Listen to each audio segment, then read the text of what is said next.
Hello everyone, this is Frank DeFreitas and welcome to HoloTalk, the Internet's laser and holography talk show, enjoyed in over 42 countries throughout the world. And now, here's this week's show.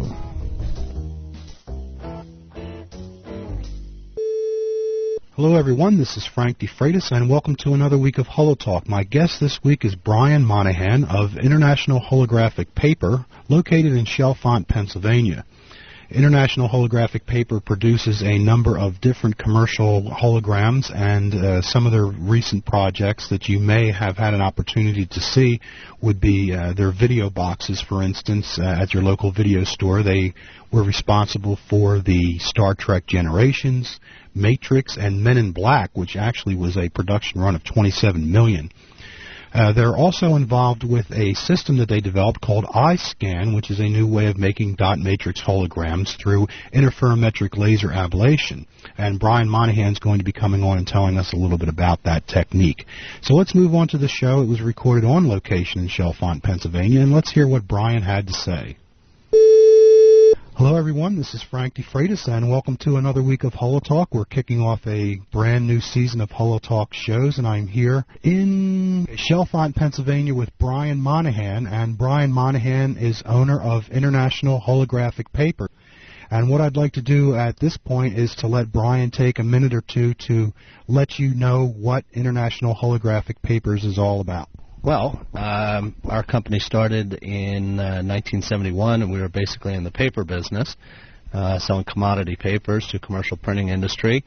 About 1988, took a course in holography with you down at the Franklin Institute, got hooked on it, set up tables in the basement, and figured out that there's got to be some way that we can make a living in this.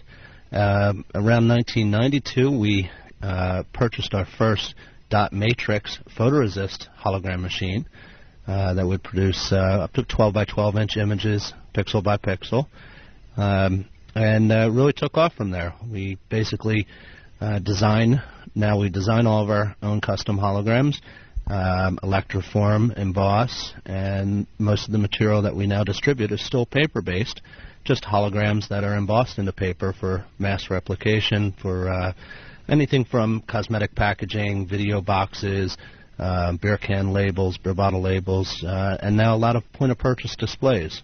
We're sitting here in a conference room where we are completely surrounded by projects that you have worked on with your company.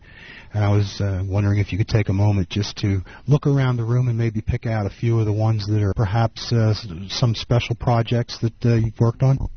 Well, a lot of these things were very interesting and fun. Some were a hell of a lot more profitable than others, but intricate. Just real quickly, a couple of them that stand out in the video boxes. We won some awards for the Star Trek Generations video box and the Matrix video box. They were custom holograms and mass-produced in large quantities. Then simple ones like our Men in Black video box. The Men in Black was 27 million video boxes produced all around the world, and it was done with a simple diffraction grading, cross grading, what we call rainbow. Some of the other ones that are more intriguing is in the CD-ROM packaging. We have one called Skynet there that was one of the largest holograms ever produced in its time, about 14 by 20 inches, and it had registered lithography with it to really make it stand out and be attractive to the consumers. Some of the ones that I think we're most proud of and have fun with would be our latest series of Pokemon. The Pokemon craze really did a lot with holography. The cards that we produced for the Topps company, the last series was the introduction of 6 new Pokemon characters, and it utilized a stereogram 2D, 3D background image that had about 25 channels of movement in it in full color, as well as integrated dot matrix holography on the forefront with integrated holographic white. So the cards were completely finished and didn't need to be printed on top of when it was done. Then some of our latest developments that we did that were really a lot of fun were more on prototyping ends. We'd shot a large Coca-Cola bottle about 4 feet high, a bottle cap of beer on a Friday afternoon that we blew up to 3 by 4 feet, and the latest one was the Ferrari. We just got finished shooting as 40 by 90 inches. It required 3 holographic masters on our part and a very wide embossing machine, 90 inches wide, to replicate it. But it really stood out, and it really made us feel that we really achieved something, being able to produce such a large image in under 10 hours and very economically and get the results that we did. It's an incredible piece. The equipment that was created on, as far as the actual equipment that exposed your photoresist, could you tell the listeners a little bit about that technology? Of what you can tell about it, anyway. Well, basically, we have 3 dot matrix machines, conventional dot matrix, that expose photoresist pixel by pixel using blue laser, 442 nanometer wavelength. And it goes through each pixel and rotates the diffraction grating pixel by pixel corresponding to a computer graphic. We developed a new system on our own. It's called iScan. There is a video up on the website of iScan operating. And basically, it produces holographic gratings, size of pixels, about 1,000 times a second. And instead of exposing it directly into a photoresist that needs chemical development afterwards, this is basically etching, for lack of a better term, directly into a piece of plastic the holographic groove structures, dot by dot by dot. It's basically called laser ablation or interferometric laser ablation. How many people do you employ here? Right now there's 12 in our organization, 8 people here. And mainly everybody, we have 1 holographer and everybody else is in support. It requires a tremendous amount of support in commercial, in the commercial end of the business, to show people, to educate them, to show samples, and to get them understanding what they can do with holography and what they can't, and how cost effective it can be. When you put it on a package, it does cost more than white paper, but when it sells 3 times as much or you gain market share, that comes back 100-fold. Exactly. If there were students out there who are listening to this, perhaps they're in high school, they've worked on a holography project, they're very interested in holography, what sort of skill sets do you look for? What are the talents that are needed? What do people need to know if they were to, say, for instance, all of a sudden you needed to hire 4 more holographers? Well, that's a very good question, in that in today's marketplace, companies are growing dramatically, and there is a lack of skilled labor throughout the world. Holographers go from company to company. They're not born. I think people that are interested in getting into holography are the type of people, number one, that love it, that do it in their basement and are amazed by it. And that's how I got involved into it. If you love doing it, there's a way to find a way to make money at doing it. What we would require from people, specifically what I would love to have, is a person who understands programming, today's type of laser systems, stereographic, 3D, pulse portrait. A lot of different types of systems are all computer generated, computer controlled. So knowing the programming language is very important, and staying up to date on that. Computer graphics. Probably 75% of the commercial hologram shot nowadays are computer graphics, 3-dimensional renderings, flat Photoshop graphics. Not many models being made nowadays for commercial holography. So understanding computer graphics is a strong point. And then basis of holography, understanding optics, optoelectronics, mechanical engineering. Things like that are all important aspects of how to put together a setup, how to operate a laser, and what happens to polarization and things like that when you start bouncing off of different mirrors and different optics. I don't know if you need to walk in here and say, I have a physics degree and this degree and that, but a very good understanding, people who understand computers, programming, graphic arts, and basics of holography, with an emphasis also on optoelectronics, they're the kind of people that we would hire today. I find it interesting that you also mention graphic skills along with that, because a lot of times when we think about holography, we think of it basically in terms of physics, optics, and photonics. But because the computer itself has made its way into so many areas of work today, I rarely hear it mentioned that computer skills would also be needed, so it was interesting that you mentioned that as well. It is important, and one respect is if you're a graphic designer, you can be exceptionally well at it. If you're a holographer, you can be exceptionally good holographer. But one necessarily can't work with the other. A designer doesn't know exactly how to design to shoot a hologram, and a holographer may not know how to design to begin with. So you really need to have the best of both skills to be able to design what you want to get out of the finished hologram. That's also taking into account different personality types as well, because you have someone who's interested in physics and holography, and that's a certain personality type of someone who's interested in science and technology.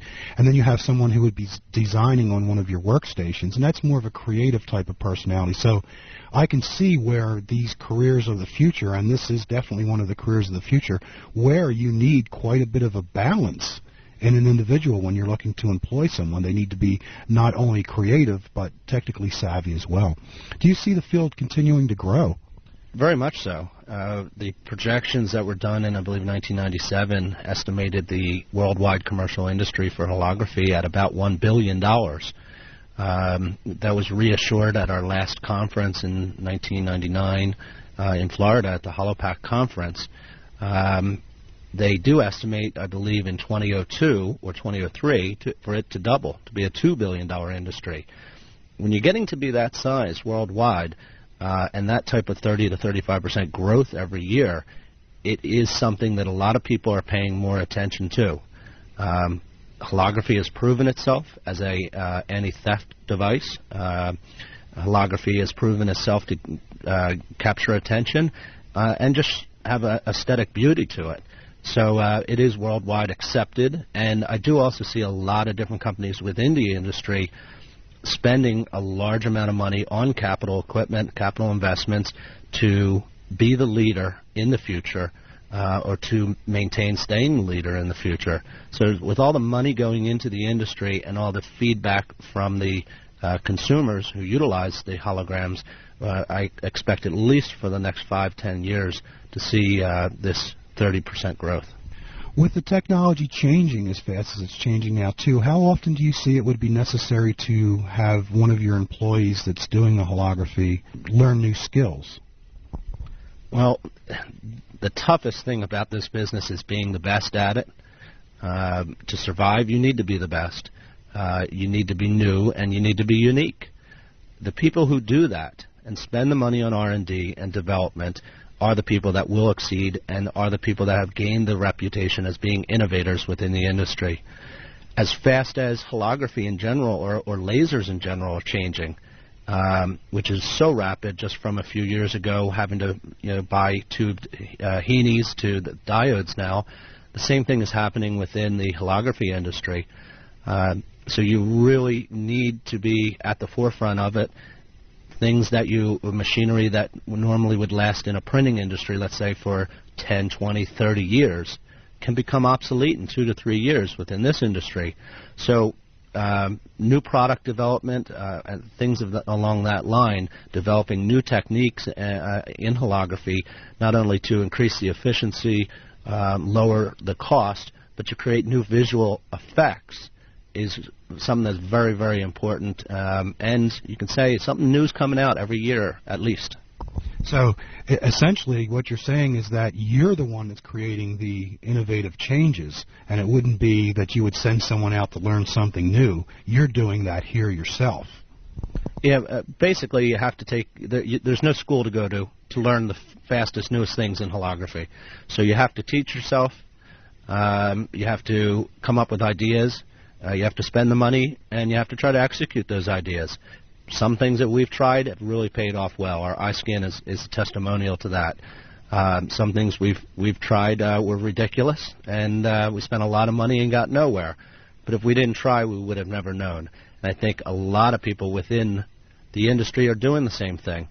And that goes back to the education end of it. You've got to be smart enough and well-rounded enough to be able to program, to be able to understand the optoelectronics, the physics, and the basis of holography. Knowing that, you can go off onto these tangents and come up with ideas that may or may not work and try it. But that's the only way to succeed is to be one step ahead of everybody else and coming out with new and new products.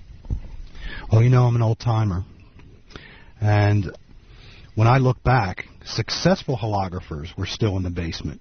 And then I drive up to International Holographic Paper today, and I see one of the most beautiful complexes that I've ever seen with holography anywhere. This is beautiful. Tell us a little about the building here, square footage for your warehouse and different areas like that. Well, we came from an 8,000 square foot broken up facility in Glenside, Pennsylvania. We had this purpose built for us about a year ago, to this month as a matter of fact, and we designed it with expansion in mind. We did a lot of separate special things for holography. We have a 3D table in there that you saw set up, and that whole room is free-floating. It's on its own slab. It has isolation material around the slab. All the walls are floating off of the slab on a separate piece. Little things like that really helped in building this facility. Basically, we have 17,000 square feet here now. About 12,000 feet is production and warehouse.